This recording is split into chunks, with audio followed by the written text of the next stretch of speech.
哦，意思你们3个人都没结婚啊？啊你也没结婚？啊，另外2个好大年纪了？另外2个，一个20-30岁，一个也是40多岁。在贵州的大山深处，我们发现了一个村子，隐藏在大山之中。这个地方啊，像是与世隔绝般的存在。这里的周围5公里内没有其他的任何住户。据我了解呀，这边整个镇呢居住的大多数都是苗族同胞。那么苗族同胞呢，一般都是临江临水而居的。那他们为什么要居住在山上？这些都是一些谜团。咱们今天呀，就徒步到这个地方去一探究竟。朋友们，大家好，现在我在黔南惠水的大山里啊。大家看到我这个状态没有？已经是流了很多的汗了。我们要去到那一片房子的位置啊，要走差不多2个小时。我是从那边那个垭口的山下上来的，正好我上来的时候啊，有一个大爷要上山砍柴，所以啊，正好我跟着他上山，我们一路聊了聊。然后现在呢，他要在这个垭口那砍柴回去了，他就不陪我了。我现在呢，才走到1/3的路程啊，我们现在依然要从这里向前走，大概呢还要走1个小时多才能到那片房子。那个地方啊，真的是与世隔绝一般啊！走这个羊肠小道都要走几公里路才能出得了山。还好这一段路还比较好走啊，全是石头路，也比较平缓。待会儿咱们到前面呢，还有一座比较高的山还要爬。今天呢，又是比较难走的一天啊。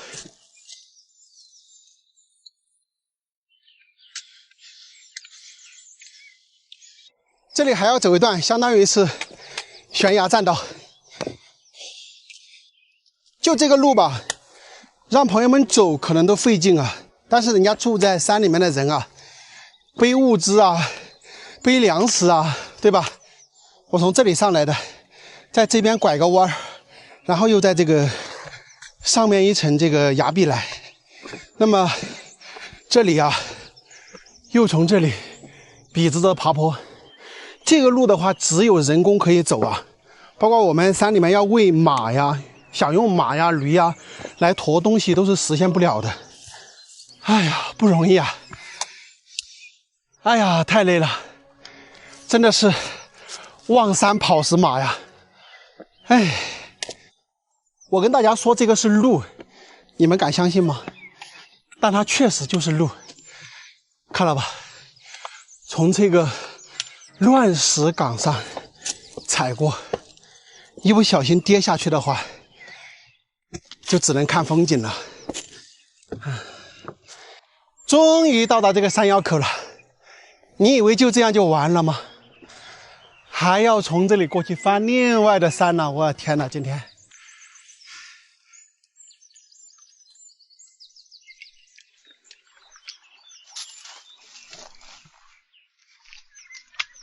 接近90度的坡，都是一块石板一块石板的镶嵌着，然后人走上来。你们说，就这种路况，一不小心都有可能跌落山崖，更不要说喂牲畜了。所以来回的进出山，包括需要到外面去购买物资，或者有粮食要背出山的话，都是完全人工的。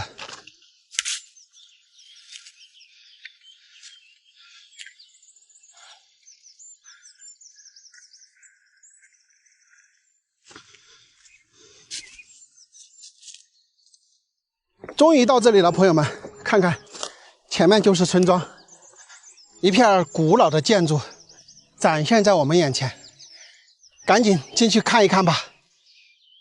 全是木房加青瓦，而且呢都是2层的这种小楼。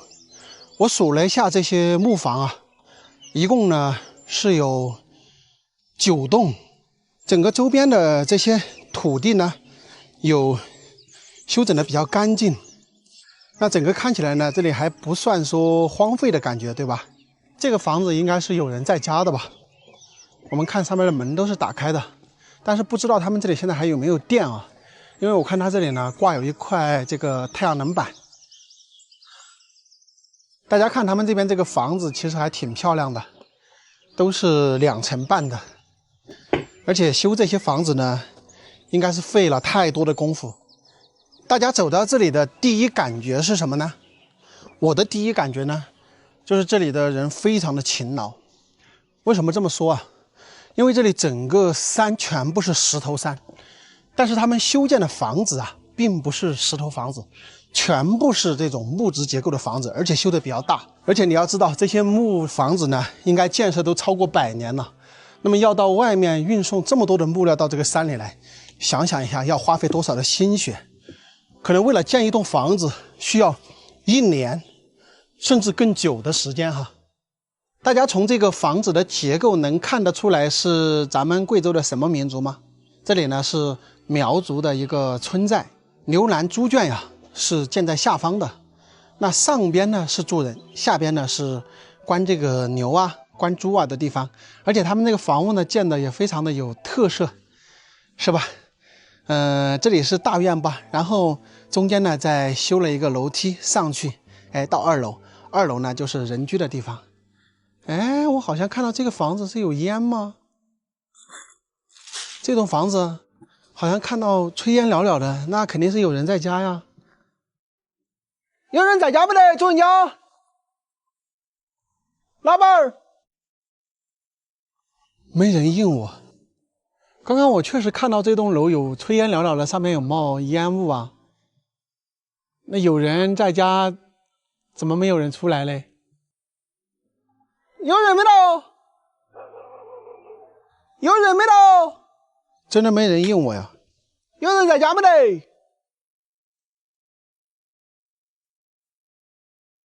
到处都没看到种粮食，这里看到种了一点小青菜，还用这个网围起来的，这种的也太少了吧？这能够吃几天呀？哎呦，我喊了半天了，我还以为没人在屋子里呢。有，吃饭没得嘛，大哥？吃了。吃了。你坐哪了吧？啊？你坐哪家呀？浙江哈。我是说，我喊了半天，应该是上面有人的，喊了半天没人的。我在背后要菜。砍柴。哦。你这上面没电的啊？有电。有电啊？开家了，我太干球了。你砍柴你也砍柴呀，我不耽误你啊。你坐嘛，坐喝茶的嘛。哎呀，你茶什么？那走嘛。歇会儿吧，歇会儿吧，歇会儿。你这火是烧在2楼啊？啊。底下不是还有一层吗？底下有一层是圈嘛。喂猪喂牛的圈。哎。底下不是圈了，这的泥巴又啷个搞的啊？咋个想成就往这拿泥巴填嘛就。填上来之后，这上面好抗东西啊。哎。哦。咦，还喂了个小猫猫，这个小猫猫。嘿嘿嘿。拿着酒哈。搞瓶酒给你喝。哎呦，你这不好意思啊。哎，没有。你们这上面现在有几个人哇？现在有2-3个人噻。2-3个人。啊。你好大年纪了，大哥？我59哎。59了。你们这上面都信哪个啊？信了。全部都信了吗？全部信了。一个老祖公呢？啊。你们3个人为啥不搬呢？哎呀，我们搬嘛这也不得小娃，应该搬过来嘛。哦，意思你们3个人都没结婚啊？啊。你也没结婚？啊。另外2个好大年纪了？另外2个，一个20-30岁，一个也是40多岁。那为啷个不出去找啊？出去怎么找不到？问题上他找不到了，穷的人家不嫁了。这就是你们3个单身的住在这上面，其他人全部都搬走了的。啊。咦，我觉得还是要出去啊，出去才有机会噻。再说我们年纪大了，你有机会了嘛，机会过了嘛。那你们住在这上面干哪个呀？现在干农活吧。干农活。我看也没有干多少啊。要2-3个人干多少嘛？我搞背后啊。干得够吃就行了。啊，你说听我讲。哦。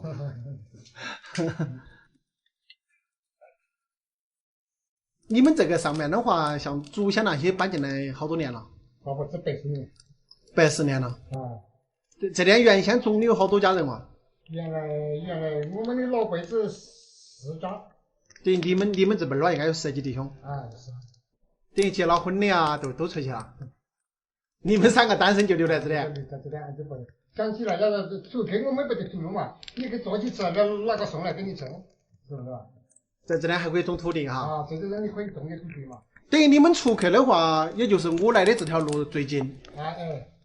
其他的还要远点。远啊！我这整饭吃啊？不整啊，不整了。不饿了。哎呀，不饿。在这儿水源也不好哈。水源嘛，望天水嘛，主要修水池。望天水。那边修了好几个水池啊。啊，就是那样。为啷个修个水池的原因，就在涨水的时候把水关在里面。啊，关在里面修起。要不然就没得水哈。啊，不然就没得水。哎呀。那我觉得你们来这边一直住起也不是个办法呀。你是来这种地吃饭吧？你不定来发展。我觉得还是要出去啊，出去才有机会了嘛。出去，年轻出去有机会，但是我们这把年纪去出去也没得机会了，话是。也不一定啊，60岁都还不到啊。60岁不到呢，问题上你讨个20-30岁的哪个嫁你？人家能够就是啥，能够生育的呢，人家也不嫁你。找个人一起过日子噻。哎呦，妈的，浪大年纪的找个人过日子，妈的，那叫你还提红酒来卖他。再说人家一个有小娃，人家也话说回来，他也不赖你。你说是不是？还不如就在这里自己种地过生活算了。啊，是啥想想？你养猪不呀？每年只养过来过年。每年养一个来过年。养牛没了？牛我养的有2-3个。哎，那你还比他2个勤快点，他2个啥都没干是吧？啊，他30多岁，他不如出去打工啊，他还这里干了嘛？出去打工的话，一天可以干100-200块钱啊，100多块钱啊。种综合路挨不得，种青椒河路你不得。他身体不好。综合路干不到。受伤的是吧？倒也没得，我真的受不了。干综合路就受不了。受不了。哎，现在这个社会给一个人过也安逸。现在做社会的是比以前好多了。好得多。最起码现在这个社会，随便你啷个整都饿不到。是的，也。那你们也没有读好多书哈，应该是。一二年级大纲嘛，就是说他们生活困难，父亲又早，只剩了母亲。那你们家几弟兄啊？我家2弟兄嘛。2弟兄，还有个兄弟。一个哥也不在了。有侄子啊？行不啦？对。等于你的哥也没结婚。你这面条吃行不行？不吃。不吃。你是从上坝来的嘛？就是外面的嘛。外面那个走过来。村委会。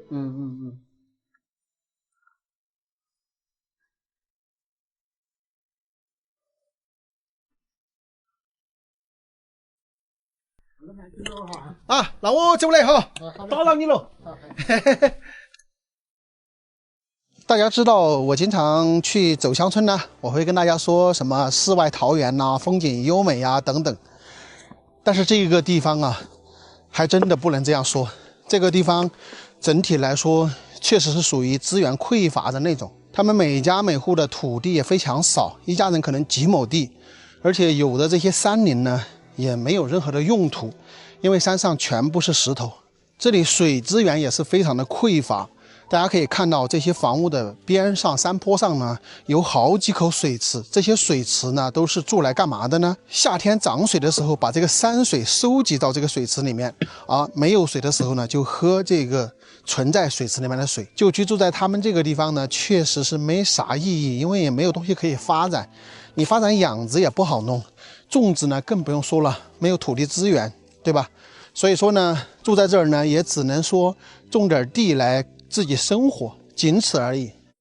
对于这3位单身的哥们儿啊，我也不知道说什么好，我也不能说劝人家去拼搏努力奋斗，有可能人家已经努力奋斗过了，对吧？已经坦然的接受了生活，接受了现在的自己，然后再回到这个山村里面来自己种地生活，与世无争，也说不清楚。我们以往探访乡村呢，大多留守的都是老年人，对吧？但是这里啊，真的是特例啊，竟然是3个单身的哥们儿留守在村庄里面守村。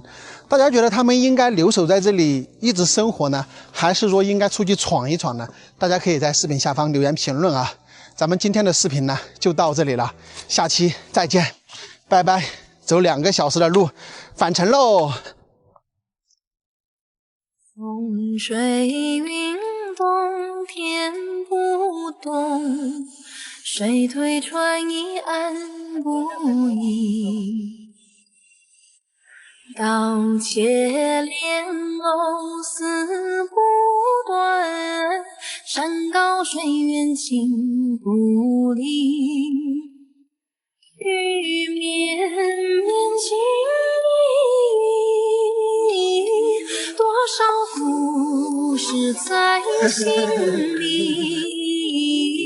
五月烟雨蒙蒙上扬州，百年桥荷花锦旗。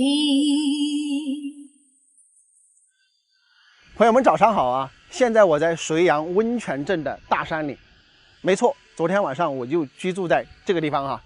一对90后夫妻啊，他们放弃了广东的生意，然后返回家乡呢，准备在这个大山之中搞农创。他们家呢就是居住在这里的。这个整个周围的延绵山峰啊，有大概3000亩的面积都是他的。那待会儿呢，我们去跟他聊一聊，他到底有什么样的想法，准备怎么样去打造这一片世外桃源般的地方啊。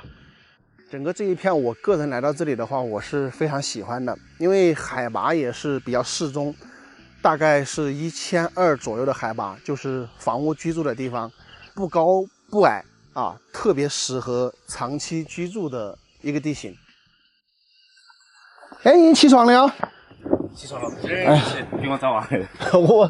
我一般都习惯了大概6点钟起床。啊，今天我给你第一天请点茶都烧好了。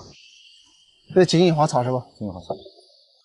这金银花茶的自己搞的哈？自己搞的，反正前几天就上这里1月份了。因为种个还没出，种了才2年，到明年才开花。你也种的有几百亩的金银花茶呀？差不多应该有500多亩嘛。你是哪个时候确定了要回来搞农业的？4月份吧，正儿八经回来应该是10月份。今年10月份啊，10月中、10月中、10月底回来的。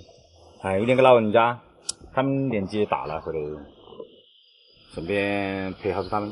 他们2个老人家在山里面比较孤独，等于你现在3000亩的这个面积的话是连接的哈？基本上连接，但是有小部分没连接。你种的这个3000多亩的话，你有好多是买的啊？有1半多都是买的。1半多，自家也有1800亩多哈。自家就是说，我老头他们几兄弟了嘛，他们都搬走了嘛。都是几兄弟留下来的。种的到现在的话，你这一片地方花下去了好多钱了？种的七七八八的这些花了很多冤枉钱，加起来的话有150，有150万了。150万。买地、买房子、搞路、搞这房子哈。搞房屋、搞这些，主要是运输成本太高了。当时，要说只需要砖，只需要那个水泥的时候用马拖过，那个成本太高了，一方沙拖出2万块出来。你现在有啷个想法呀？就是大致要啷个弄？大致就是想把这些，这所有的这3000多亩土地全部贡献出去，然后贡献出来这分几大板块了。我这里有，就像这一片的话，视线比较好，可以他们那些喜欢建小木屋的来避暑的，然后那边的话可以哈，有2个鱼塘，他喜欢养鱼的啊，养这些鸡鸭鹅鱼这些小动物的啊，都把贡献给他们就是大家共同来打造这个地方。所有的共创，然后把它建设起来。免费拿地方跟别人建小木屋吗？对，免费，终身使用。就是你提供地方，他可以来这个地方随意的建个小木屋。对，跟他只是说我把地方规划好，跟他画个地牌，然后周边画的那些种菜园子全部就是那个小木屋周围都可以画跟他。画这跟他种菜。种菜啊，有的喜欢种花花草草啊，都可以。我看你这个倒有好多人来，关键是你现在的各种手续的话是得行没有？手续都是去办好了，对于之前提前1年多以前、2年前都已经都是基本上完善了。那你这个还可以，应该很多人都特别愿意哈。这个地方凉快了嘛，喜欢避暑的啊，这个地方气温这些海拔高度都差不多，都刚好1200多，比较适合避暑啊。喜欢过那种安静的生活啊，喜欢那种茶空间的啊，来建个小木屋，建个小茶室啊，这种休闲的都可以。水源也多哈，这个地方。水源不缺，基本上不缺水，因为有好几个泉源。这股水源是从这个洞里面出来的，咱们来看一下它这个水有多大。这个水源是真的好，你这个地方像这样的水源是不是有好几处？有5、6处，5、6处。也就是每一处水源差不多就是这么大，而且这个水源全部都是在你居住的地方上面，对，上方都是可以直接用得到这个水源的啊。对，最远的6、700米，最近的2、300米。后面山也大，后面山大，那个直着过去都有好几公里，5公里嘛。后面没得人烟的，基本上现在没有任何人烟。所以说就搞个大鱼塘嘛，都完全供应得了，完全能供应。对于你现在大致的想法的话，就是可以养鱼，可以稍微搞点小型的养殖，养一养啊先。对对对。然后呢就可以共享做一些小木屋。小木屋，对对对。大概是这个方向。然后，如果大家喜欢种地的话，也可以在这儿种点哈。因为地方也宽了嘛，几千亩。是吗？你这儿如果建木屋的话，我觉得比很多地方建的都好诶，因为它这个山凹来凹去，凹来凹去的。相对之间有隐秘性，有隐私性。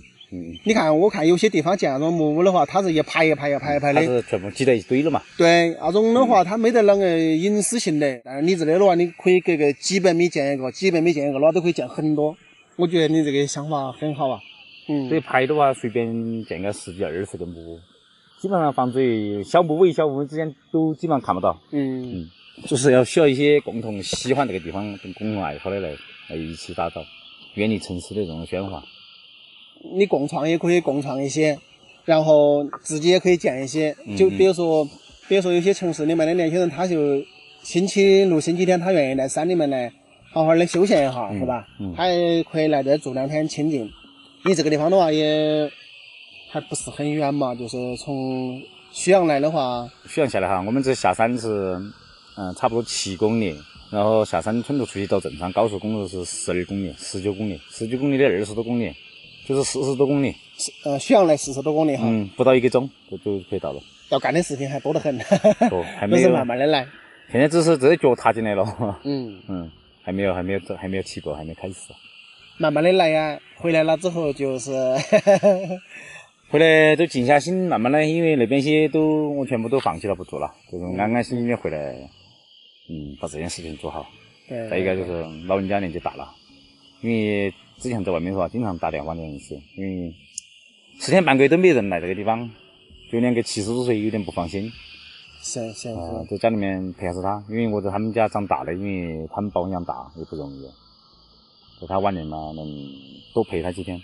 对于你说这个意思的话，是现在的这2个老人家不是你亲生父母？他让我养父养母。半岁多1岁，基本上就跟着他们，一直到我15、16岁，初中毕业了嘛，初中毕业我在那边打工，在外面创业到现在。那你出去也是拼搏了好多年了哈。出去了我差不多15年。但我觉得你回来发展的话是一个好的机会，因为现在的话确实在农村发展比较好，但是也是最难的。整个想法的话，我觉得是非常好，然后再结合互联网，就是现在你必须要结合互联网噻。你结合互联网的话，它就有一定的传播作用，然后再加上共创是吧？有一群志同道合的人，这样子的话，后期要做那个东西也比较容易。我觉得能够去盈利的点还是多，只要好好的去想一下、研究一下，我觉得是行的。有很多东西不懂很多东西要去学习一起走访因为这一行业。每个行业跨个行业很多东西如果不去学习，对自己摸索的话，需要非常非常的时间去摸索，非常的耗时间。确实，你要干这一块的话，你要找到一些类似的一些他们已经干得比较成功的，他们的商业模式是哪样，要可以好好的研究学一下。在农村创业，不管是搞哪种的话，其实它都不是单一的东西了。做农业又简单又难，现在基本上是一体化。你可能干也好，营销也好，都要懂，都要明白，不然只会埋头苦干的也难了，干不出来事情。是啊，我个人觉得呀，可能这个整个3000多亩的地界，先做一个整体的规划，然后功能区呢进行详细的一个划分之后，然后再去执行各个项目呢，可能比较好一点，省得到后期的时候啊，会走很多的弯路，或者说发现哪里不对再去改呢，可能会费时费力又费钱啊，这是我个人的一个感觉。大家也可以共同讨论一下哈，它这个地方应该如何去打造更加的好一点。因为现在呢，整个它所有的手续都已经办完了，房子那些都是可以建的。有经验的大家不要吝啬啊，咱们在这个评论区讨论一下，好吧？好了，今天的视频呢就跟大家说到这里，咱们下期再见，拜拜。兄弟们，好几天没有发视频了啊，准备在这个大山之中啊隐居几天。这里是哪里呢？是遵义绥阳县温泉镇的大山里。就是我之前来这里拍过一些视频啊，一个姓李的兄弟他们家里。现在他这边呢，山里的野生猕猴桃也成熟了，还有包括这个八月瓜啦，还有山上的山核桃啦，还有方竹笋啊等等这些东西都已经成熟了。所以呢，我这个国庆节呢，我哪儿也不去啊，我准备在这里隐居4、5天，尝一尝山里的山珍美味。他们现在呢，几个人一起啊，到那边山里面去搞封包去了。那个封包据说现在价值很贵啊，一个封包可以卖个几百、1000块钱。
封包那玩意儿呢，我只吃过一次，那个味道真的是非常的不错，而且是高蛋白的。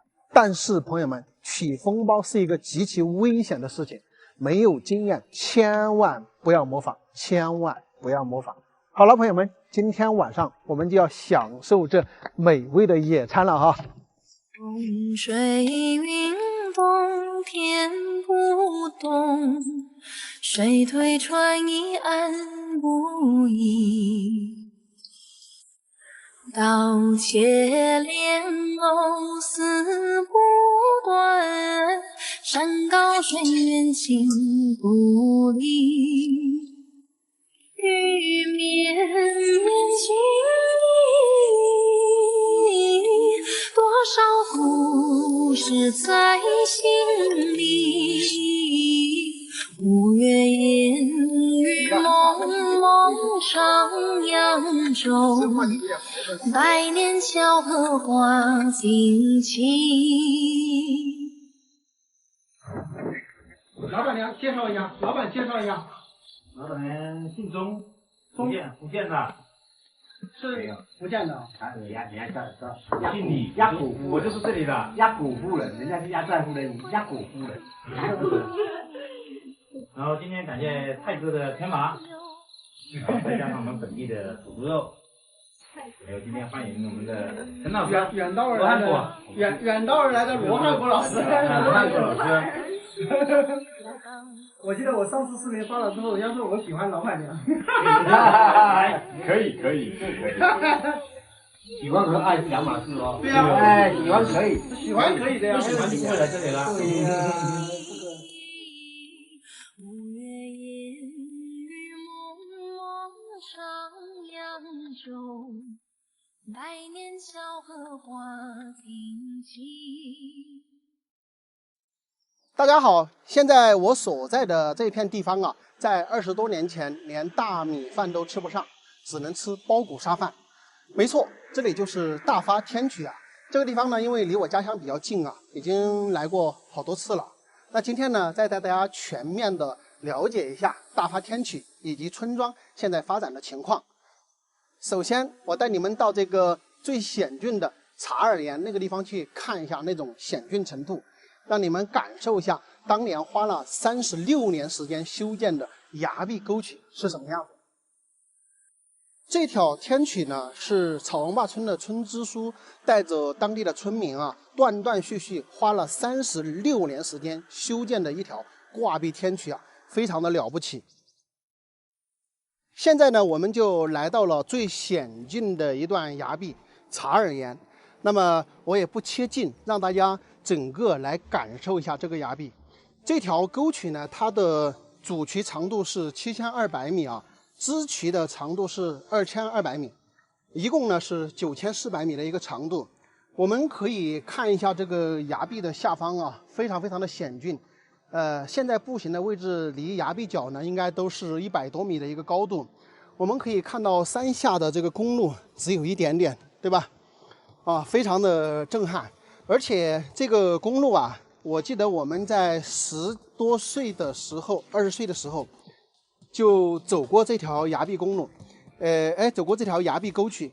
当时呢是没有这些水泥来铺路的，也就是这个崖壁的这个沟的这个边上啊，是泥巴，还是泥巴，而且在下雨的时候，在这个上面走，脚下是滑的，朋友们，脚下是滑的，所以那个时候会更加险峻啊。因为现在呢，它是用这个水泥把这个边上加固了，但是依然非常的危险。如果说你是这个恐高的人啊，是不建议在这个上面来行走的。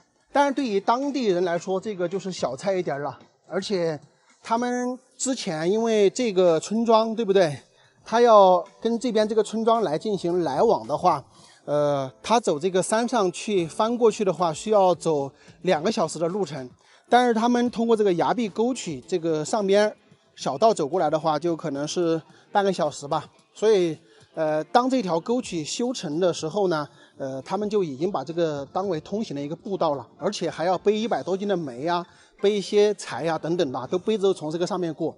所以这个人生活在山里啊，他是人适应山里的环境啊，不是说像大城市或者平原地方有那么好的条件啊。咱生活在山里人那没办法，必须要适应这种特别严苛的这种生存环境啊。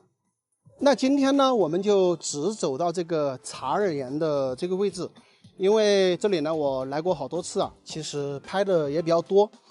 如果说大家有兴趣呢，你们可以去翻看我以前的视频哈，有各种航拍啊、各种说明啊等等都有。今天主要是带你们来看一看这个风景哈。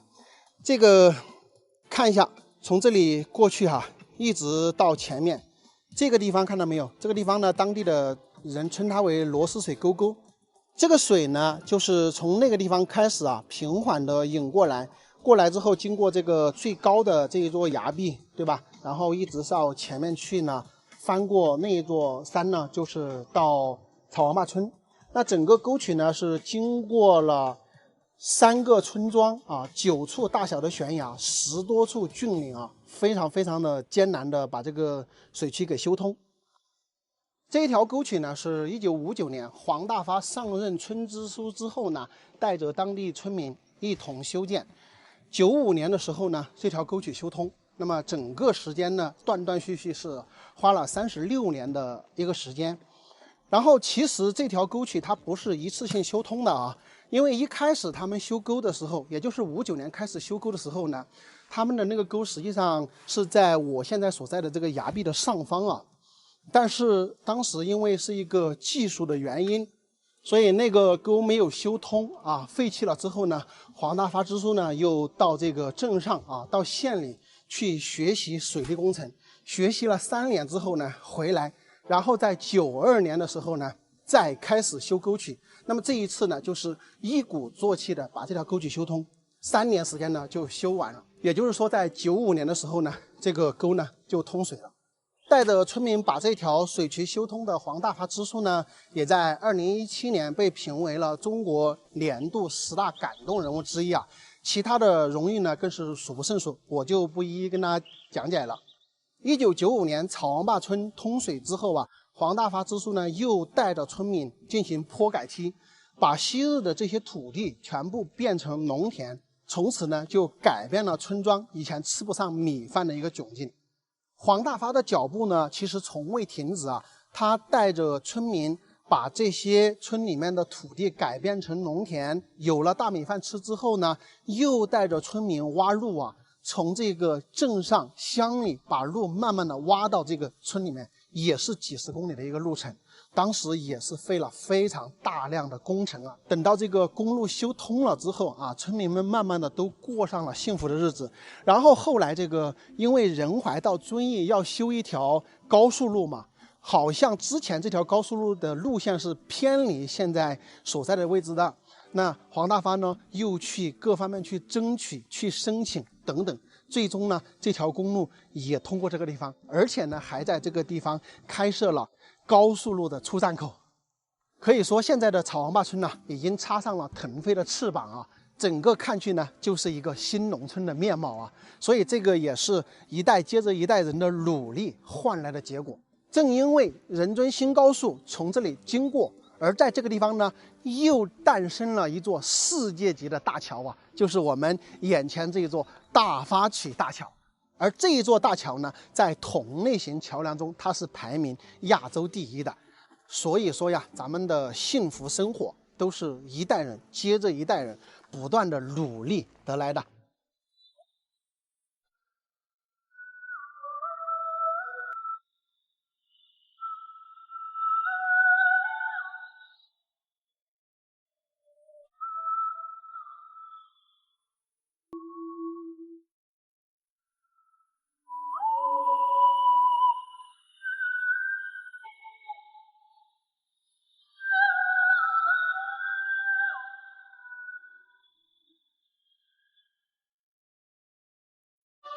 前2年开始，到3年我们才打团了。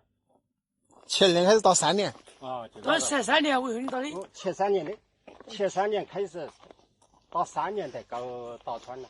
哦，就是当的啊，用不油灯儿，早就打。那都是用泥条编的那个，我原来老办法的就捏船子来拉沙。就是以前老煤的那种船船啊，捏船子啊，干10几年了。够家就干13年。从哪里过去？3年就从这里修的。啊，现在真的修沟啊，些修得苦的，好多地方都修起过矮矮呀，修起从山里面钻过啊。走啊，那过去就是为了种果子了吧？种果子，我们而且人原先没有种，测出有点困难。哦，饮用水都困难。主要是用水都困难嘛。我还就下来，这个个闸机放这儿，那个担水都还要等冷水。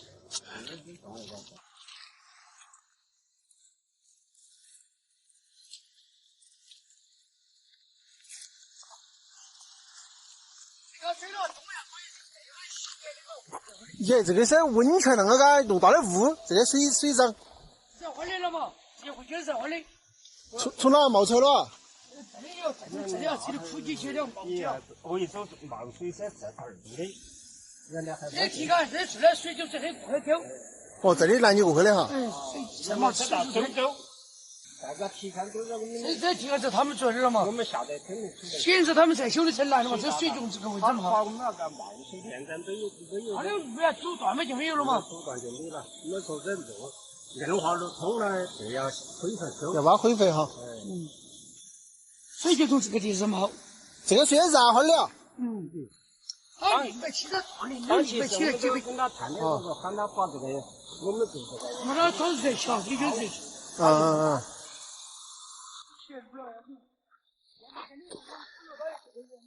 你说你们那个时候这个水从自个那个这个山倒过来，从对面那样赶紧过去，跟到那个跟到那个车的那个路上过去的话，大用水的啊还。这有没有管10多年了用？哎，这个还不得了的，一直不得了的大工程的。没用10多年了嘛。之前整的沟多少吧？有几公里哦？沟在中间，我们从那里运过来啊，也运的是8里5、8里半、8里半。4公里多。啊，4公里多。我们还干了嘛？水的从底下把堰口打转动过来，后面又要打要出上来。我这个又是连贯的来，我们建议的才就站在堰口转过来。前年子都还在这这样子的这里。哦，之前都还在栽的样子。然后等于在后来修路才把沟整断的。前年子都这一步这是。基本上我顺着那条路，那个修的那条路上过去的沟哈。就是怀疑搞这个嘛，沟。这条有沟。你他妈这里水也是。你们这个工程我感觉比黄大方买那个差的。那么这水里沟注意在那水。我也知道还不是一个。哦，你们这个也整的水泥沟，这上头也整的水泥沟。我说他妈也是跟着东面上转的了，这东面转的。都是打洞拉沙出来，把这种填起来了才做的沟。4公里多，也算一个大工程的，超大工程的。你把这个玩意儿，我们都而且按东西。这两都有书上提了，这些技术是专业的了嘛？哦，就是长专业硬的嘞。人工技术成了我专业硬的了嘛？人本科上改点叫乙都可以算起成了，乙都可以算起成。不过要在安全水的。啊，等于从山那边穿起过来了嘛？是往面穿过头。穿过来这个穿这个山有好远呢？380米啊！当时应的当然那些应的在这个地方，从硬的测量计算的。走下头看哈。水深了。哎呦，这个洞好小哦。它这洞口是在填起来了。这如果是在前头的大部分要在。哦，就这里。有水安点。还是水。要有水浇开。哦，里头就要这些人站起走。人站起了，上面上去，这边少在这角的。到了。这个等于300多米，这个上面等于全部都没有用东西来垫过，全是石头啊。全是石头。你要再往外头走了，也近里面都站得起了哈。外面一些这都是站起。这都站起。不近的嘞，有点水啊，把这还干打死的。基本上这里哈。几乎大部分是这头。你个要恢复沟，那沟这些沟都挖烂的是吧？的，你们干啥把沟挖烂的？沟背要挖烂。把路走沟一个了嘛也是。都是为了吃米饭呐。哎呀，今天吃包沙吃够了。然后黄大黄那边还不是为了吃米饭才干个沟？你们这里还不是一样的是吧？你们这个打洞有公安呀？你们这也公安了啊？哎，不是公安呀。都不容易。哎，路上那些骗过来，基本上都抖得很。这种愚公移山的精神呐，在我们农村非常多。你看这里4公里多，虽然说它整个险峻程度是没有这个大发群那边那么险峻，从悬崖上修，但是这里也不容易哈。而且整个修的这个水沟的长度比那边要长很多。这条水沟就是说它完全没有经过那种水利工程等等这一块的协助，就是仪器各方面的协助，完全是纯手工从那边引过来。4公里长的这个水沟，硬是把水引过来之后用了几10年。你们说厉不厉害？没有任何的专业知识的情况下做到这一点，真的是太牛了哈！就是2、3年前嘛，为了挖这条路，结果呢把这个水沟给毁了，我觉得蛮可惜的哈。我还说他们最好是把这个水沟复原，比老一辈花了那么长的时间修了几公里长的这个水沟，是一个非常不得了的一个盛举，是吧？就是这么一个事情做10几年，挖那个洞就花了3年时间才把那个洞打通。这种精神，这种毅力，说实话，现在人有几个人做得到，对不对？朋友们，大家好。前几天呢，我们到这个深山里啊，探访了这一独户人家，只有66岁的大叔呢，独自居住在这里。我们了解了一下他的情况啊，他这个地方呢，周围有200-300亩的这个山林和土地，都是他们家的。那么目前呢，就是用他自己的话说呢，就是他的所有的责任呢都完成了，只有自己一个人呢居住在这个大山里面，也喜欢居住在这样的地方。那么我就比较好奇啊，我就问了一下他有没有可能找一个跟自己年龄相仿的老伴来一起居住呢？我们听一听他是怎么说的。我问你个事哈，假如给找个老伴呢？找老伴的一般的。哎，假如有啥子合适的呢？看好合适，一个是我当伙过日子了嘛，反正就是。我谈你这个师傅病嘛，这个我有这种想法啊。我这个人说话就是直的，我人就是生来憨嘛。啷个说啊？我就跟你说个良心话，说个实在话哈。有说的，新来夫妻脚挨脚啊，半路夫妻各过各。是，大家都有孩子都是啷个？他要先把自己的过好。也个噻啊，如果说像我谈的话，我给让我谈，哪个给我介绍？有几个女儿上班看，他都同意。我说我是这种性子的话，他天天都想不到。我也不抽烟，也不抽酒，也不打牌。真的好人。你征个婚有啷个要求啊？征婚的话，我就征了，我是说，我当家，还有我看得起的。但是我呢，我这个人我就说的，这个女娃儿哈，我就说的哈，这个男女平等。他一辈子都是国家，都是家庭的传宝。我也不会欺负他，我也不会说这个让他。只不过说，如果说像一样的这个，是原来我们各个民间家他谈个过婚时候，我喊他不谈了。他顾得到谈。看来我晚要到请个假了，我说我还不是成了鬼哟。我说我现在家事的问题哪个有常识的？对，你不能乱动，你是越要合适。这我老二姑娘也考取大学了，老大姑娘也考取大学了。男娃儿2个在小，有个1姑娘在成都。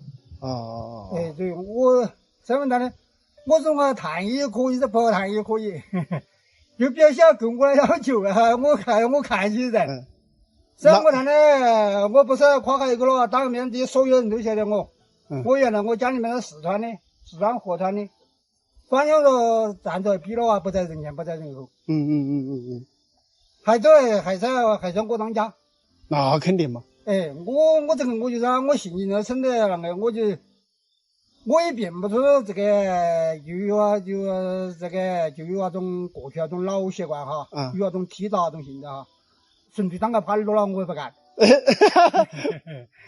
你看你，互相打扮求财啊，还是可以。说老实的，少来夫妻老来伴儿了嘛。对。大家都是做个伴儿的嘛。你如果算计的话，就没得意思的了，是吧？是咯。在当面以我2个吹龙谈了，他你要要求了100%做不到。他现在人了啊，女娃儿了啊，这个管家，他是要管家的，他是要管钱的。我说那个他管都可以啊，但是那个要各方面大家要取几个人的。有些人呢，他有种事情啊，我这个我又做不了这种事情。要起码说2面的晓得都要同等对待。对，都要也起心情。你有那种这个好像，因为他各过各的了，我感觉还心里还过得不着。我要一姑娘儿女啊，他都还是懂得这些东西。他跟我讲，他说的这个你要考虑清楚。他说我们当小了也不可能限制你。但是这个。你们听完了大叔的观点，你们觉得如何呢？还有一个重要的信息就是他的子女呢都不反对他找老伴，但是呢担心他找到一个那种专横跋扈的，对吧？那么让自己的晚年生活呢比较难受啊。所以说子女呢也是非常为他考虑。那么就他这样的条件和情况呢，我觉得还是有合适的话找一个老伴一起生活呢比较好，你们觉得呢？大家好，现在我在黔南都匀的斗篷山。斗篷山呢也是都匀最高的山峰啊，有1900多的海拔。现在我就是在斗篷山的山脚下，看一下这个地方，生态非常的漂亮啊。这里是2条河流汇聚的地方啊，非常美。今天我要带大家去爬斗篷山。斗篷山的山顶啊有一个天池，非常的神秘，所以今天我就是想上去一探究竟。现在我所在的位置啊，海拔是973，那么山顶是1900多，相当于我们现在垂直爬升都要爬1000米。有的人呢说要爬3-4个小时，有的人说要4-5个小时。今天我到底要多少时间才能爬上山顶呢？我们拭目以待，出发。我们在这个山下开着车都转了1-2个小时，然后我自认为我们找到了一条最近的路啊，就是前面这个山顶，现在是被大雾笼罩的。我们的车子呢是停在这个边上这里的。反正我感觉我们不遗余力是吧？找到的这条通向山顶的路，应该不要他们说的3个小时、5个小时，估计2个小时差不多了。走吧。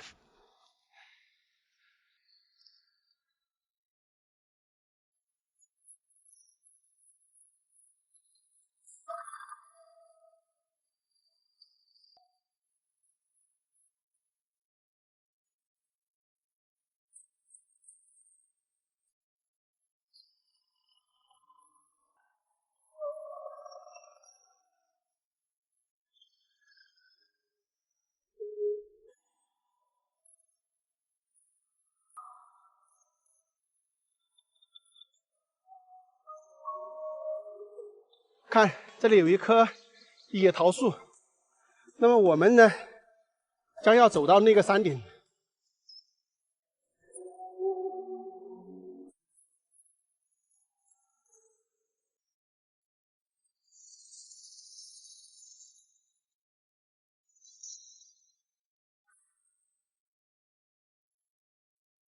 走到这里太渴了，喝点这个山泉水。看一下这个水，都是从这里面出来的。这个地方呢就可以喝了。哇，透凉！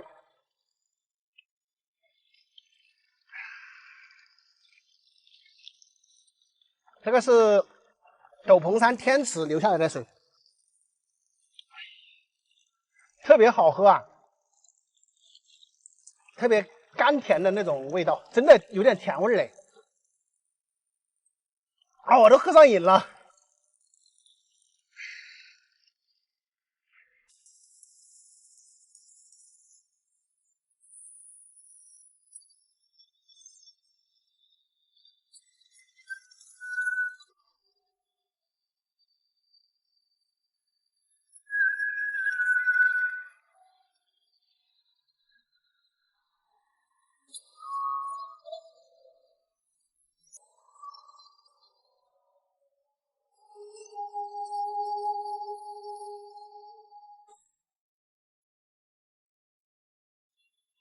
大家看这个竹子上面都全部是青苔，你说我们犯得着吗？走这里面来干嘛？真的是，哎呦，全身都搞得脏死了。你们看我们这样子，是不是挺爽？哇，太难找了。在这个山顶呢，都绕了好几个大圈，这不马上就到天池，这么神秘。到了！啊！说的就是这里，我的个天哪！我们今天呀，真的是费了9牛2虎之力，才来到了这个天池。在路上有2/3的路程腰都直不起来，要走这样的山路，而且我们走的还比较快，走了2个小时，就是比以往所有人走的这个时间都要短。我们应该是找到了一条最近的路，哇，太不容易了！而且走到这个山顶来的时候，都绕了好几个圈才绕到这个天池。果然，这种山顶的天池就是比较神秘的啊。如果说有朋友想来斗篷山看天池，一个人是肯定不行的，明确的告诉大家，最少要2到3个人结伴，因为在路上有很多的岔道，你没有一个人商量的话，你一迷路了，你走都走不出去啊。进入这种大山里面来徒步，一定要注意安全。据他们讲啊，这个天池是深不见底的，这个天池的上方有一层浮草。我现在是在这个边上哈，大家看一下这里，我脚一踩的话，这个水都会冒出来，这些全部是特别柔软的，所以说呢，边上这些是承重不了太重的，所以大家不要在这个地方来太用力的去在这个上面嬉戏玩耍哈，要评估一下这个安全系数。现在我们看这个水中，宛如一面天空之镜啊，非常的漂亮。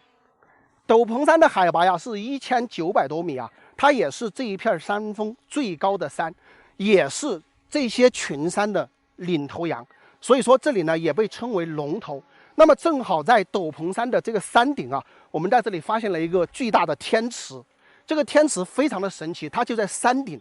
这个水是怎么上来的呢？这个真的是一个谜团，没有谁能解释得清楚。那么这里呢又有9龙分水的一个说法，什么意思呢？就是以斗篷山的天池为中心啊，斗篷山下面呢有9股水分别往山下流，那么在山下呢汇入建江河。这9股水呢实际上也跟这个天池是相通相连的，因此呢也被称为9龙分水，所以是一个非常牛叉的地形。整个这个斗篷山脉啊都是以这个斗篷山的山顶为主，它就是一个龙头。那么龙头的这个前方呢是有非常多的一些村庄，整个斗篷山的来龙非常的长，而且这个山体非常的巨大。哇，这个地方真的是不得了，特别是这个天池的水呀，让人无限的遐想啊。你想一下，在这个山顶之上，它怎么会有水冒出来呢？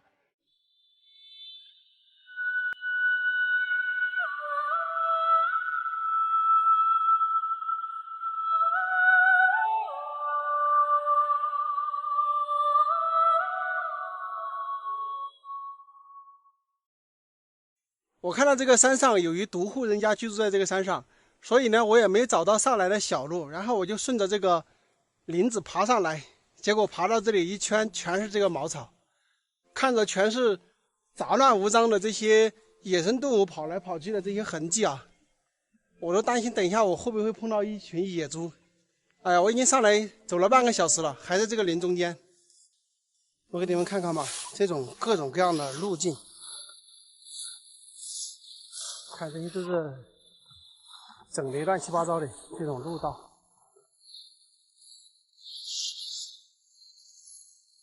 千万不要突然间冒一头野猪出来，真吓人哦！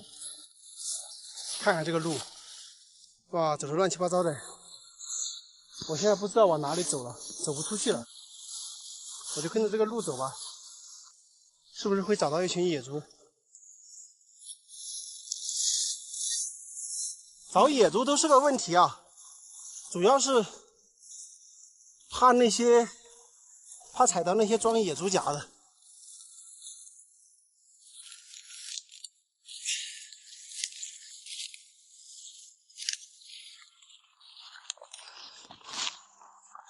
这下真的麻烦了嘞，走到这个大林子里面来，没有路。不可能没有路啊！那一户人家住在上面，他没有路，他怎么走啊？是不是？哎，这么好的这个木材，大家知道吗？这些柴全是青钢材，就烧木炭、烧火特别的好，这种柴是最好的。我给你们看看我的整个周围吧，就是迷宫一样的，看到没有？整个周围都是一样的。然后这一户人家在那边，我们在山脚下的这个公路上看到的啊。我在这个林子里面已经转了半个多小时了，还是没上得去。但是我一定要上去的，大家放心，我不会迷路的。主要是我没有看到他们的路是往哪里走，然后山下的人呢也说有路，但是没有让他们带我来说在哪里，所以我就一个人摸着上来。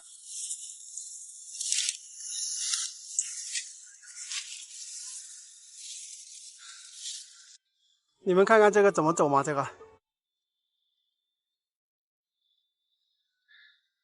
如果说大家没有方向感的话，走在这个山林里面呢，迷路之后挺崩溃的啊。我们小的时候到大山里面砍柴，如果是看到这样的柴的话，我告诉你，比捡钱还高兴了。因为这个柴特别好，砍回家去烧火什么的特别旺，然后呢，又熬火，特别顶烧吧，就特别顶烧的意思。然后以前我们这边山里面烧炭嘛，就是用这样的木材。10多年、20年前吧，我们自己家都烧过那个炭，就是用这样的木材烧啊。所以那个时候，如果说看到有这么粗的这种青钢材的话，你不知道那个心里面有多高兴啊！因为那个时代基本上农村的人都在家里面嘛，所以这个砍柴啊，或者说割猪草啊，这些资源都是比较匮乏的，尤其是在现在这一段时间，木材啊，包括这个猪草啊，这些资源都很匮乏，因为土地已经翻过了，在耕种农作物了，那么土里面就没有任何的猪草，所以这一段时间这个家里面的猪啊、牛啊也是挺难受的哈，特别是以前这个农村人全部都在家里面的时候。我跟你们说呀，就是这个现在不允许啊，如果是允许的话，我真的想在这里住下来，把这些木材全部烧成那个木炭，太爽了，看到吗？一整片这个柴呀，哎呦，简直爽的不要不要的。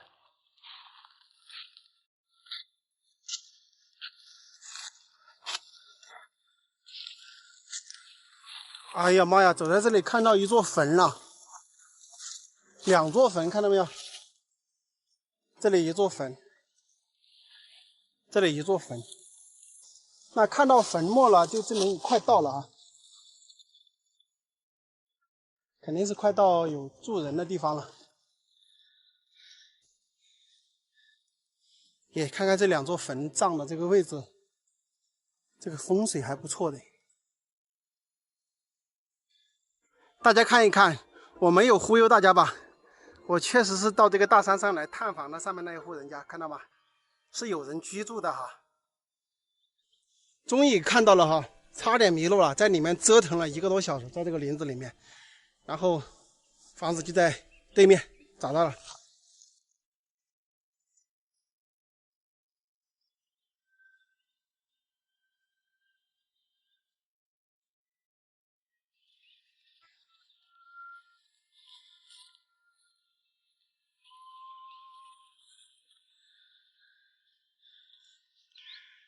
好了，我们已经到这里了哈，大家看一看这里的环境。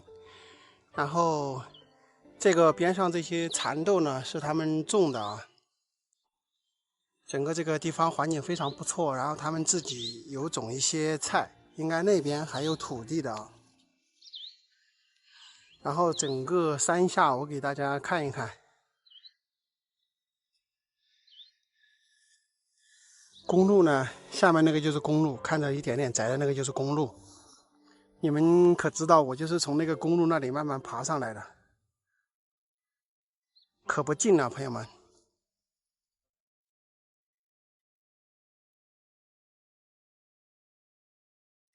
朋友们，大家好，现在我在重庆的巫溪县，今天要带你们去看一个2000多年的悬棺群。这个地方呢，就是巫溪县县城的一角哈，下方这条河叫大宁河，我们呢就是沿着大宁河逆流而上，大概20多公里呢，就到达悬棺葬的地方。这个地方风景真的是非常的漂亮哈，我觉得生活在巫溪县那是相当的舒服啊。白天在城里面上班，晚上呢来到这个河边，对吧？在河边悠闲的吃吃烧烤，吹吹牛。拉拉家常。所以说呀，在这个小县城里面生活呀，有小县城的这种惬意，大家说是不是啊？沿着这个大宁河往上走啊，这一路都是这样特别高深的峡谷啊，风景非常的漂亮。这条峡谷在夏天的时候，大家真的可以过来玩一下，因为它峡谷比较深，然后在这些峡谷的一些缝隙中呢，如果在涨水的时候，会有很多的那种小的那种瀑布啊。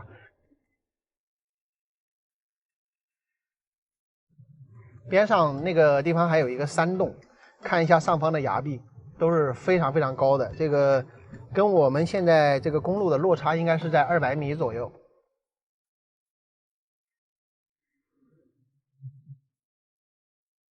这个前方这儿好像之前打造过景区，不知道现在还有没有在运行。这个山上呢，就是前方那里大家看到吗？像有一个刀片山，但是好像上面好多电线呀。等一下回来的时候看看要不要拍一下。这个前方呢，就是有一户人家呀，靠做梦发财的神奇鱼泉，说的就是这里这家人啊，也是在这条公路上，看到没有？前面的字样神奇鱼泉，然后就是鱼泉就在这个房子的下面啊。我今天呢就不进去了，因为上一次已经跟大家拍过视频了。不过你们有机会走到这里来的话，可以去参观一下哈，也是比较奇特的景观。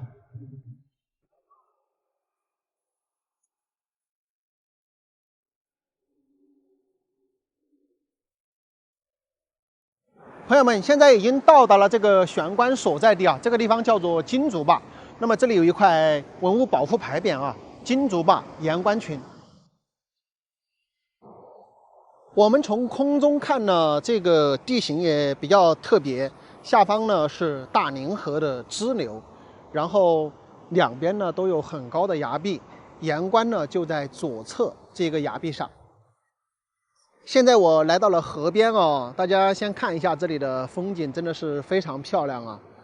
我们就在这一片崖壁上来寻找，应该是在这个位置。我看一下，这个地方看到没有？中间有一条岩缝，那么那里看到有一些黑色的盒子，估计那个呢就是玄关了。我们先把无人机飞上去看一下吧。据他们当地的专家考证啊，此处盐官距今已经有2000多年的历史了。哇，2000多年啊，朋友们，那个时候我都还没有出生，这些盐官就已经存在了。而且这些盐官都是千年不朽木啊，据说是整根的金丝楠木。我们把镜头抵近来看一下哈，发现这里是一整排的盐官，而且摆放的非常好。虽然说经过了2000多年的风化哈，但依然能够看到盐官的一个完整程度。大家可以看一下这个盐官呢，它就是一整棵金丝楠木，然后抠出一个可以躺人的这么一个位置，然后把这个盐官合起来的啊，大概是这么一个情况。用到这种棺材呢，不知道大家能追溯到什么年代。这一排排的盐棺全部是金丝楠木啊，如果说放在现在的话，真的是价值连城，是不是？盐棺呢也是有多种多样的放法，有的地方呢它是打那个木支架，然后把这个棺材放在木支架上，有的呢是放在洞穴之中，有的呢是放在岩层的一些夹缝里啊。比如说这个地方呢就是放在夹缝之中的。我们注意看啊，这个棺材的盖子和底座，它的两头都有很粗的这种毛孔，这个呢应该是穿绳索用的哈。我们看到这个崖壁呢，估计是从上方吊绳索下来，把这个玄关呢放在这个位置的。这个边上这一栋玄关的盖子已经是被打开了，或许是风大吹刮下来，还是什么原因，咱也不清楚。我们看一下这个里面呢，并没有看到有任何的东西啊。即使是有呢，也早就风化掉了吧。感觉远古时代的人还真的挺厉害的，能够在这样的地方把这个玄关放进去啊，那都是一个超级大工程。包括以前用的绳索，它要用这么牢固的绳索呢，它是没有现在这种科技的，只能是用山上的一些藤子啊，什么什么东西的来做这个绳索。要吊几百斤重的棺木到这个半悬崖来放在这里面呢，其实也是一个非常不小的挑战啊。据网络上的资料记载啊，考古专家呢是上去考古骨，发现呢棺材里面呢它是有男的有女的也有小孩的这些尸骨，而且呢这个棺材里面啊有陪葬的一些金银首饰什么的。从这些景象呢可以判定啊，可能以前只有一些贵族啊他才会具备悬棺葬的这种资格，因为他要耗费大量的人力财力嘛，普通人可能做不到。那有朋友又问了，你怎么去判定都是贵族呢？因为这个考古专家的结果呢，就是这些悬棺里面有老人、有大人、有小孩，他并不是葬德高望重的人，而是什么？他这个家族是一个贵族，他的所有人呢都把他安葬在这个上面，大概应该是这么一个回事啊。不管是考古专家也好，我们在这里猜测也好，2000多年的事啊，我们真的是没有把握啊，也不敢确定他当时是怎么操作的。就比如说这个悬棺，它是如何弄上去的？我们想到的可能是用绳子吊下来，对吧？但或许他们当时并不是这样的呢，也说不清楚，对不对？朋友们，你们觉得古人为什么要把棺材葬在这个悬崖峭壁之上呢？欢迎大家在视频下方留言评论。今天的视频呢就到这里，下期再见，拜拜。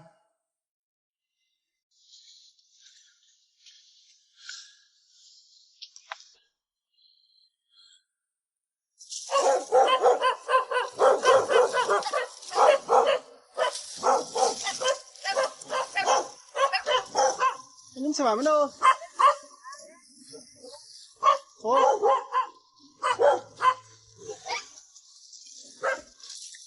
哎呀，好热哟！走远，你们人来。也吃了，一卷肚子了。你们这还几家人哇？就在你们那里。我看你包裹都搞在这上面的。你为的你搞的样子哟？为的几个牛儿啦。坐。吃了的饭呢？吃了的。我搞的我都吃了来的。不要吃了，不客气。真的吃了，吃了的，不客气。你搬迁你几个人口啊？现在噻？我才4个啊。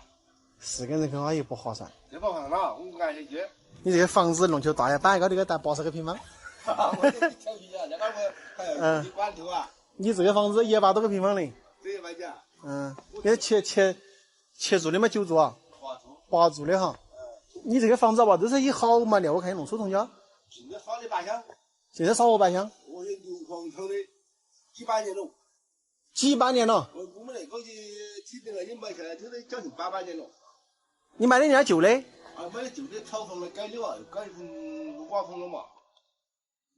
改小瓦，有点高大。你这个房子裂了好久了啊？起这个硫磺桶高，你搬下来，你说基本都100-200年了，100多年了。已经100多年，你这个房子都。这我们一搬我们老上会，听得晓得不？城市买的。晓得。娃你买下来2硫磺厂些。买了又盘你过来的。刚刚来盘下来你的。我不抽。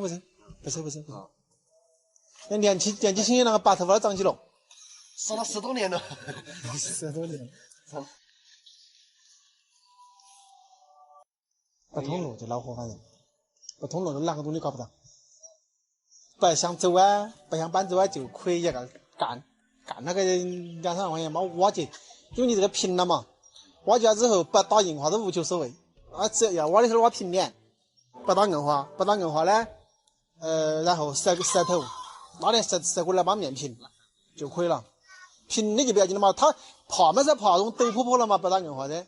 你不打硬化，如果是平的话，就完全没问题的。热性了，他妈就没钱了。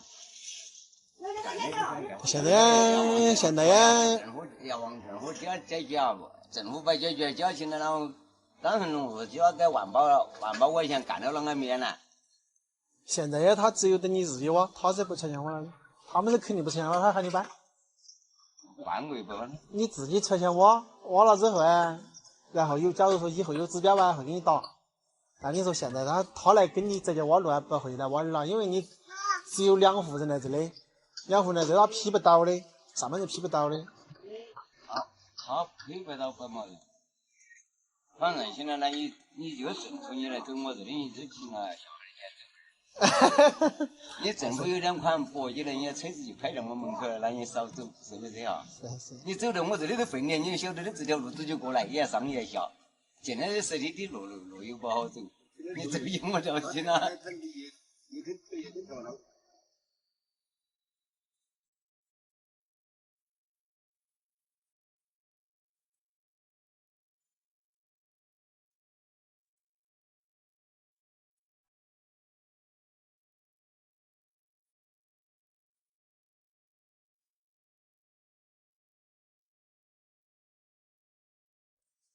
大家好，我是阿泰。我呀连续发视频已经有1年了，然后我主要发的呢就是农村一类的这种视频啊。很多城市的朋友看到我发的视频之后呢，就说你们那里是真漂亮哈，可不可以到你们那里租个房子或者买个房子在那边居住养老呢？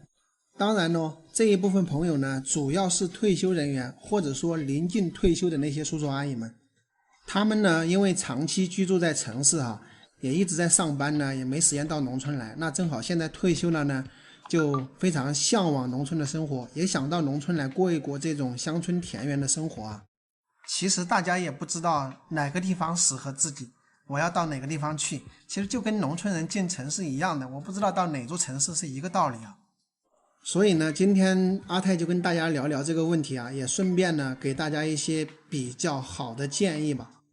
其实未来啊，就是那种3-5万人的这种县城，或者3-5千人的这种小镇是最受大家欢迎的，也是生活最舒服的地方。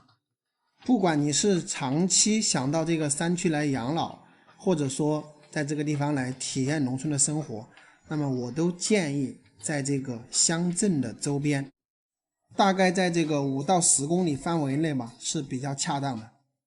大家可以看到现在我们画面中呢，就是我们遵义市汇川区的芝麻镇，这个其实跟农村没什么区别。当然呢，我不是一定推荐大家到这个镇来，我只是正好有这个镇的视频呢，我在这里跟大家说一下，以乡镇为中心，然后呢到周边去寻找自己觉得合适的地方。那么我为什么要推荐大家以乡镇为中心呢？原因就是镇上的房子啊，它不管是租或者买卖，它都是正规的手续，都是可以办正规的手续的。这样呢，你就免去了一些不必要的麻烦。还有一个呢，就是你可以直接居住，不用去做任何改造。因为你租到农村的这种木房子的话，你是需要改造过后你才能住的。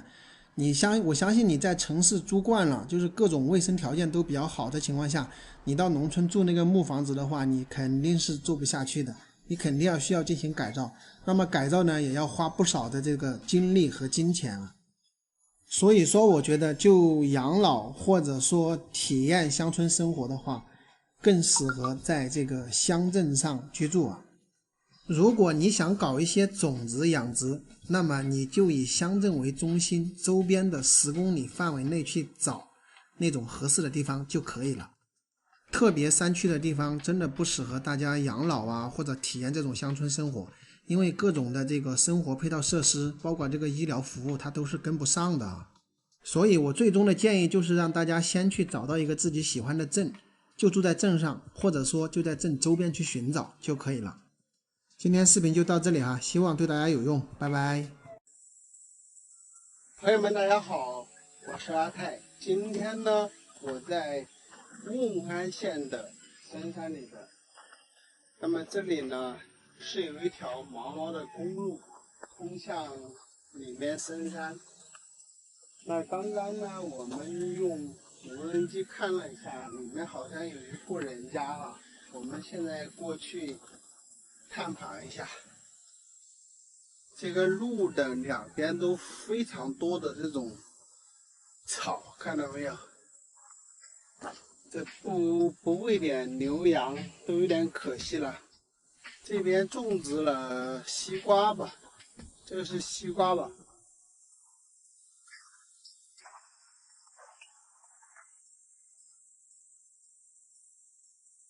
看看我们这边大部分种的都是玉米，它这里还不错啊，种了有西瓜，有玉米，然后这边的海拔大概是700多，但是它这个玉米好像，我的天呐，又听到狗的叫声了。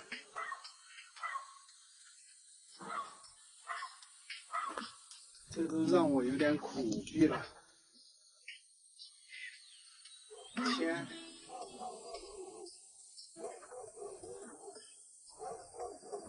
大老远就有2个狗过来。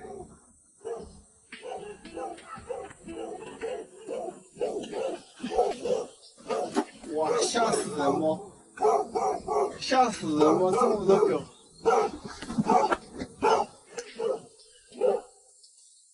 哇，4、5、6个狗！我本来想过去一下，这都不敢了。天！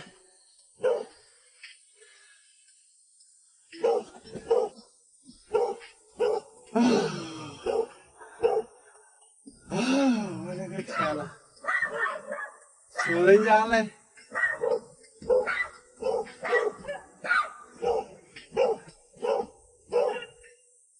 你们自己看看吓人不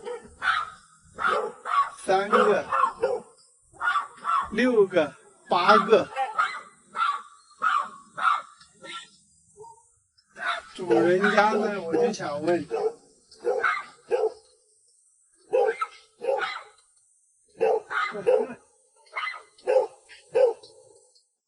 5、6只狗在这里，你说我怎么办？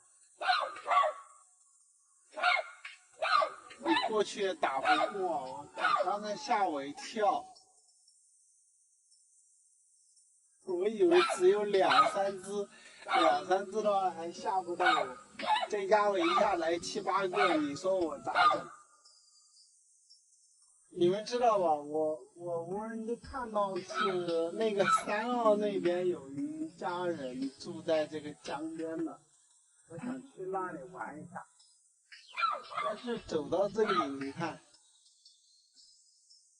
人家为了这么多狗，把我的去路给挡住了。说实话，刚才那个阵势你们看到了吗？我的腿发软。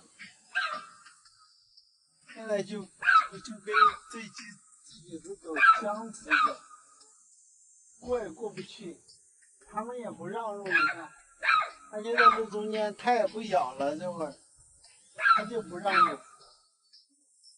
你们注意看哈，这一群7、8个狗是有战术的。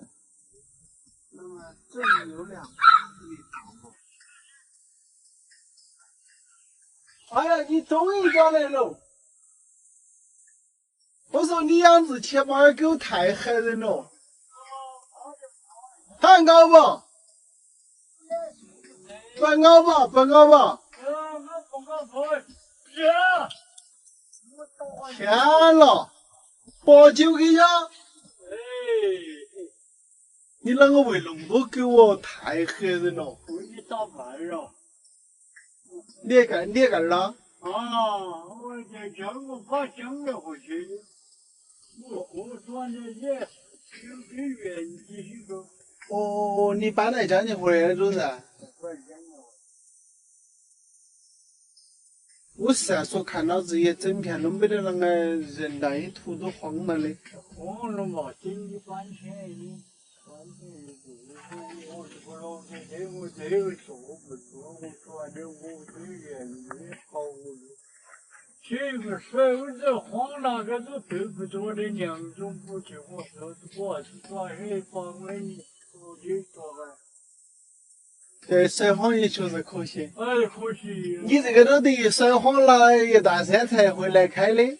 哎，是不甩了1年？甩了1年哈。甩了1年，我回去我就庄稼结婚，我抓的问题。哈哈哈。你也种了不少的，我看吧，好几亩地哦。哦，这个是你老房子？那的我都要下面挖那个还要抓破抓的，水里不小偏偏的是做。搬来街上还是住不习惯哈。住不习惯，我们这个从来没脱离过生产业，我们这楼头一家是在做不了去。还是要回家来。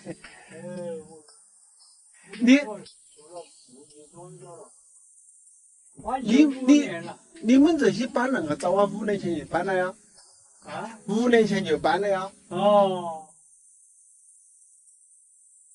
搬了去住1年，你又遭不住嘞？哎，遭不住我就转哎。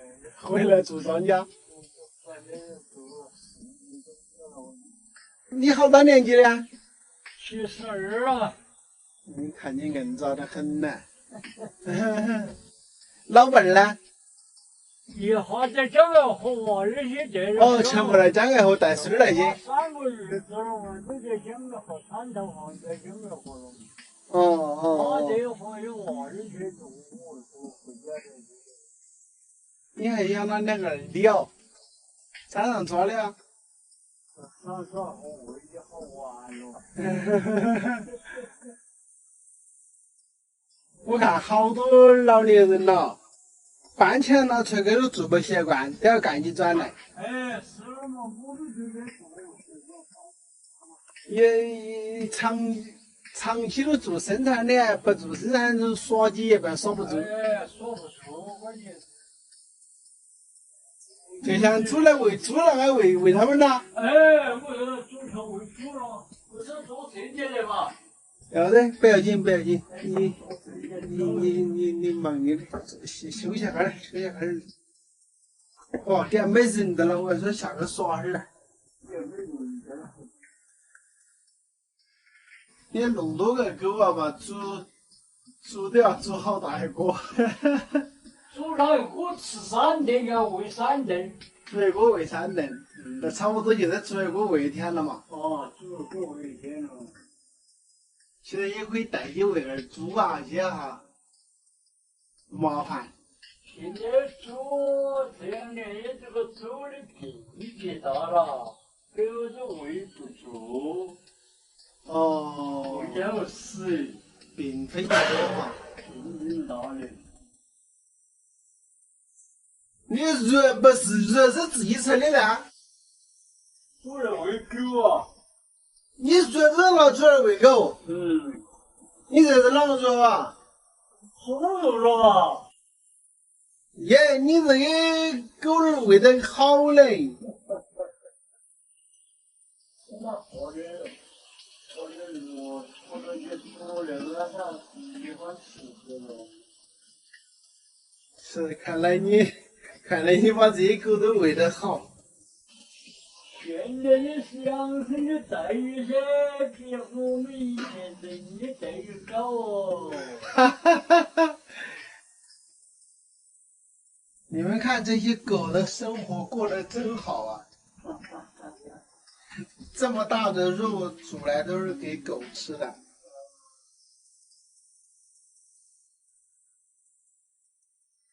你慢慢的走来喂哟，我先走了。哇噻！我准备走江界河。哦，你准备想了啊？走江界河走瓮安。这个一天喂自己的狗也忙得不得了。那我先走了哈。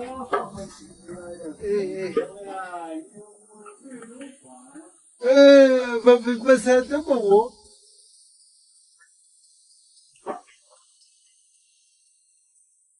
跟一群狗在那对峙了那么长时间，还好主人家回来了，不然根本就过不了路啊。然后这个老人家70多岁啊，你们看他身体挺棒的。